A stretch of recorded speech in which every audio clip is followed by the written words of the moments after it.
Hi ಸ್ನೇಹಿತರೆ, hello Karnataka YouTube ಚಾನಲ್ಗೆ ಸ್ವಾಗತ. ದರ್ಶನ್ ವಿಷಯದಲ್ಲಿ ದೊಡ್ಡ ಬೆಳವಣಿಗೆ ಆಗಿದೆ. ನಿನ್ನೆ ಒಂದು ಫೋಟೋ ಮತ್ತು ವಿಡಿಯೋ ವೈರಲ್ ಆಗಿದೆ.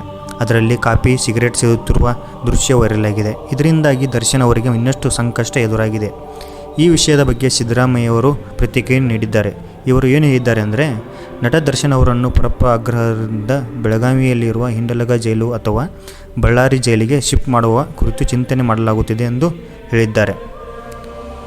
ದರ್ಶನ್ಗೆ ಈ ರೀತಿ ರಾಜಾತಿಥ್ಯ ಕೊಟ್ಟಿರುವ ಅಧಿಕಾರಿಗಳು ಹಣ ತೆಗೆದುಕೊಂಡು ಈ ಕೆಲಸ ಮಾಡಿದ್ದಾರೋ ಅನ್ನುವ ಸಂಶಯ ಇದೆ.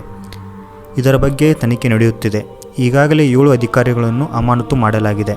ಇನ್ನು ಈ ಪ್ರಕರಣದಲ್ಲಿ ಯಾರ್ಯಾರು ಹಿರಿಯ ಅಧಿಕಾರಿಗಳು ಇದ್ದಾರೆ ಅವರ ವಿರುದ್ಧ ತನಿಖೆ ಮಾಡಿ ತಪ್ಪಿತಸ್ಥರಿಗೆ ಕಠಿಣ ಕ್ರಮ ಕೈಗೊಳ್ಳುತ್ತೇವೆ ಎಂದು ಸಿಎಂ ಸಿದ್ದರಾಮಯ್ಯ ಬೆಳಗಾವಿಯಲ್ಲಿ ಸುದ್ದಿಗೋಷ್ಠಿಯಲ್ಲಿ ಹೇಳಿದ್ದಾರೆ. ಇದೇ ಥರದ ಹೆಚ್ಚಿನ ವಿಡಿಯೋಗಳಿಗಾಗಿ ನಮ್ಮ ಚಾನಲನ್ನು ಸಬ್ಸ್ಕ್ರೈಬ್ ಮಾಡಿಕೊಳ್ಳಿ. ಧನ್ಯವಾದಗಳು.